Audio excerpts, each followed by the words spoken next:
Hello guys, তো আজকের আমি চলে এসেছি দেখো ছাদের ওপরে। তো ছাদের ওপরে একটা ব্লগ করছি। তো আশা করছি তোমরা সবাই ভালো আছো। তো আজকের প্রচুর ঠান্ডা পড়েছে। তো ঠান্ডার মধ্যে এই একটা ওড়না নিয়ে এসেছি গায়ে দেওয়ার জন্য। তো অনেকদিন তোমাদের ব্লগ ছাড়া হয় না, তো ভাবলাম একটা ছোট ব্লগ করে দিই। তো দেখতে পাচ্ছ আমার শাশুড়ি মা ঘুঁটে মেরেছে, ছাদে আমাদের সব জ্বালানি ভর্তি। হ্যাঁ, তো তোমাদের দেখাচ্ছি আমাদের বাইরের দৃশ্যটা। দেখো চারিদিকে আমাদের ফিশারি এলাকা, সমস্ত মাছ চাষ হয় এখানে।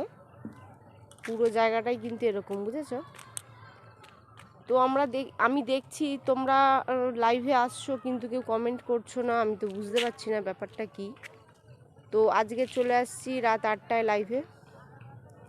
তো বন্ধুরা তোমরা সবাই চলে আসবে, কেউ মিস করবে না কিন্তু। তো আমাদের এই পাশের একটা বাড়িতে দেখো তেঁতুল হয়েছে, তেঁতুল গাছ আছে। তো এই গাছের তেঁতুলটা বড্ড টক, আর বেশি টক তো আমি খেতে পারি না, কিন্তু ভালো লাগে টক, অতিরিক্ত টক খাওয়া যায় না। তো বন্ধুরা সবাই ভালো থাকবে, সুস্থ থাকবে, আজকের এই পর্যন্তই।